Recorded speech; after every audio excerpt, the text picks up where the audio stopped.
बिस्मिल्लाहिर्रहमानिर्रहीम। अस्सलाम वालेकुम। आज एक नए लेक्चर के साथ आपकी खिदमत में हाजिर है। आज हम unit number 10 simple harmonic motion का एक नया टॉपिक डिस्कस करेंगे, जिसका नाम motion of mass attach to a spring.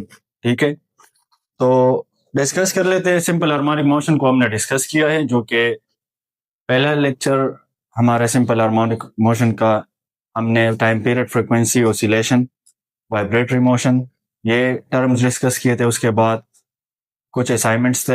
एक असाइनमेंट एक एग्जांपल डिस्कस किया था। फिर बॉल एंड बॉल मोशन जो है सिंपल हार्मोनिक मोशन का, वो हमने डिस्कस किया था। तो आज का जो टॉपिक है वो है mass motion of mass attach to spring. सबसे पहले इस डायग्राम्स को समझ लेते हैं कि motion of mass attach to spring वो क्या है। ठीक है, तो यहाँ पे हमने एक रिजिड सपोर्ट के साथ एक स्प्रिंग को अटैच किया है। ठीक हुआ। ये स्प्रिंग इलास्टिक स्प्रिंग है। इसके एक एंड के साथ मास अटैच है, या इसे हम बोब भी कह सकते हैं। ठीक है, या मास स्केल है। इसके अलावा हमारे पास ये दूसरा एंड अटैच है रिजिड सपोर्ट के साथ। ये अभी मेन पोजीशन पे है, हमने इस पे कोई अप्लाइड फोर्स नहीं लगाया। ठीक है, तो इसी वजह से यहाँ पे लिखे कि रिस्टोरिंग फोर्सेस में अभी तक कोई भी प्रोड्यूस नहीं हुआ, क्योंकि अप्लाइड फोर्स अभी तक नहीं लगी। जब इस पे अप्लाइड फोर्स लग जाएगी, हमने इसको इस मेन पोजीशन से राइट साइड तक डिस्प्लेस किया। ठीक है, तो इसने कुछ ना कुछ डिस्प्लेसमेंट इस मेन पोजीशन से कवर किया राइट साइड तक। अब यहाँ पे इसमें रिस्टोरिंग फोर्स है वो प्रोड्यूस होगा, क्योंकि ये एक इलास्टिक स्प्रिंग है। ठीक है, तो ये क्या करेगा, वापस अपनी इक्विलिब्रियम पोजीशन की तरफ आएगा इस रिस्टोरिंग फोर्स की वजह से। जब हम इसको छोड़ देंगे तो रिस्टोरिंग फोर्स की वजह से वापस इस मेन तक आएगा, लेकिन फिर यहाँ पे रुकेगा नहीं। ठीक है, ये जो डॉटेड लाइन आपको शो हो रहा है, ये इसका मेन पोजीशन है। तो मेन पोजीशन पे ये इस वजह से नहीं रुकता, क्योंकि हमें पता है इनर्शिया जो है, ये एक प्रॉपर्टी है जो कि यहाँ पे एग्जिस्ट करती है, जो कि किसी बॉडी के मोशन को के लिए रेजिस्टेंस बनती है। ठीक है, ताकि वो रेस्ट में ना आ सके। तो ये क्या करेगा, इस मीन पे नहीं रुकेगा, दूसरे एक्सट्रीम तक पहुंच जाएगा। ये इसका पहला एक्सट्रीम पोजीशन था। ठीक है, और ये जो दूसरा वाला है, ये इसका पहला एक्सट्रीम पोजीशन था। ये अभी लेफ्ट साइड पे डिस्प्लेस हुआ है, तो ये इसका दूसरा एक्सट्रीम पोजीशन है। ठीक है, तो ये इस पॉइंट तक अभी आएगा। यहाँ पे फिर इसमें रिस्टोरिंग फोर्स है वो प्रोड्यूस होगा, क्योंकि देखिए डिस्प्लेसमेंट जो है वो इसने मेन पोजीशन से अभी लेफ्ट साइड तक कवर किया। जो एरो साइन आपको दिख रहा है, ये मतलब लेफ्ट साइड तक इसकी डिस्प्लेसमेंट इसने कवर किया है। इसी तरह रिस्टोरिंग फोर्स है वो इस पे मेन पोजीशन की तरफ फिर लग रही, ये फिर इसको इक्विलिब्रियम पोजीशन तक ले आएगी। तो फिर इस तरह ये अपनी मोशन को कंटिन्यू रखेगा। और ये एक इलास्टिक स्प्रिंग है, और जिस सरफेस पे ये अपना मोशन परफॉर्म कर रही है, तो ये एक फ्रिक्शनलेस सपोर्ट है, मतलब यहाँ पे कोई भी फ्रिक्शन एग्जिस्ट नहीं कर रही। ठीक है, क्योंकि ये एक आइडियल केस हम लेते हैं। ठीक हुआ। अगर हम आइडियल केस ना ले और यहाँ पे फ्रिक्शन भी जो है एग्जिस्ट करता हो, तो फिर ये मोशन जो है इसमें फ्रिक्शन फोर्स पे आ जाता है, जो कि फिर सिंपल हार्मोनिक मोशन ये ओबे नहीं करता। ठीक है, तो इसी वजह से हमने एक फ्रिक्शनलेस हॉरिजॉन्टल सरफेस ली है, जिसपे ये मास जो है ये स्प्रिंग के साथ अटैच और अपनी मोशन को परफॉर्म कर रहा है मीन से एक्सट्रीम तक, फिर एक्सट्रीम से मीन तक, इसी तरह अपनी मोशन को कंटिन्यू रख रहा है।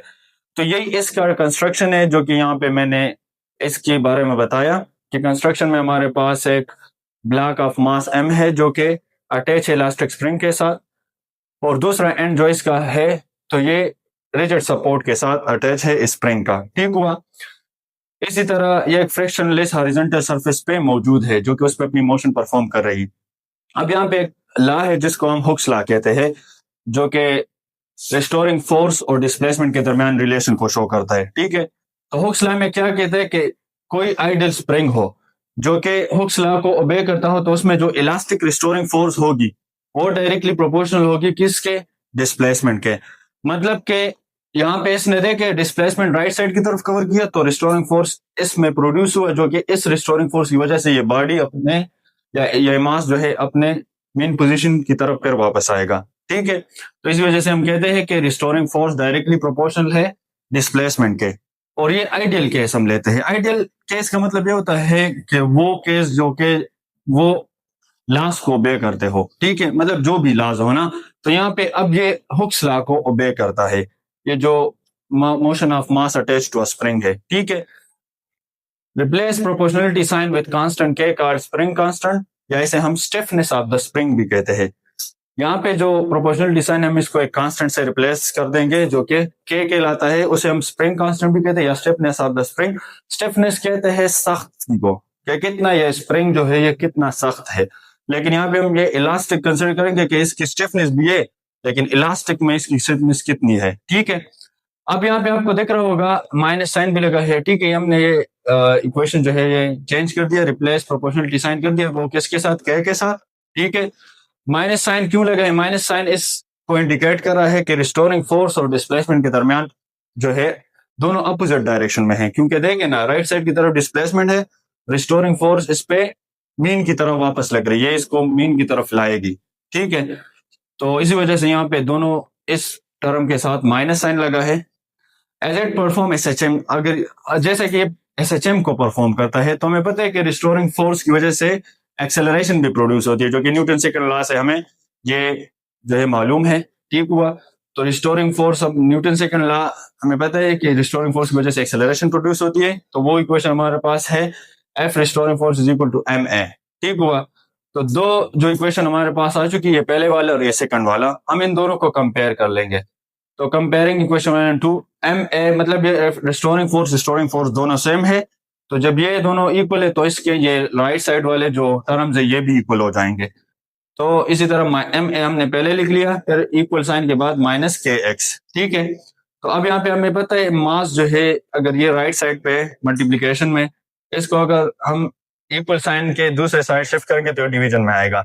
या इस तरह भी कर सकते हैं कि दोनों साइड पे मास को डिवाइड कर दे, यहाँ भी मास को डिवाइड कर दे, यहाँ भी, तो ये मास के साथ कैंसिल हो जाएगा, एक्सेलरेशन जो है वो रह जाएगा अकेले, इक्वल टू माइनस के बाय एम और एक्स। ठीक है, अब यहाँ पे जो के है ये स्टिफनेस ऑफ द स्प्रिंग या स्प्रिंग कांस्टेंट को शो कर रहा, और ये एम मास को। तो हमें पता है कि जब कोई ऑसिलेटरी मोशन है या ये जो स्प्रिंग मोशन कर रहा है इसके साथ ये मास अटैच है, तो इस मोशन के दौरान नहीं इस ब्लॉक का मास जो है वो इसमें कमी आ रही, कोई भी कमी नहीं आ रही इसमें, नहीं स्प्रिंग की स्टिफनेस जो है वो कम या ज्यादा हो रही, मतलब जो इसकी इलास्टिसिटी है वो उसमें कोई कमी ज्यादा नहीं आ रही। ठीक है, ज्यादापन। तो इसी वजह से हम कहते हैं कि ये दोनों कांस्टेंट होंगे ड्यूरिंग मोशन।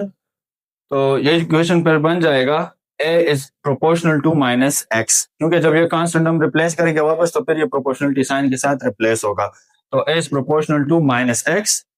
ठीक है, अब यहाँ पे भी हमें पता है कि रिस्टोरिंग फोर्स की वजह से एक्सेलरेशन प्रोड्यूस होता है, तो इस एक्सेलरेशन की भी जो डायरेक्शन होगी वो भी हमारे पास मीन पोजीशन की तरफ होगी। ठीक है, क्योंकि हमें पता है जब भी मीन पोजीशन एक्सट्रीम पोजीशन पे कोई बॉडी होती है तो वहां पे रिस्टोरिंग फोर्स ज्यादा होता है, रिस्टोरिंग फोर्स की वजह से एक्सेलरेशन का कंपोनेंट भी क्या होगा, वो भी ज्यादा होगा।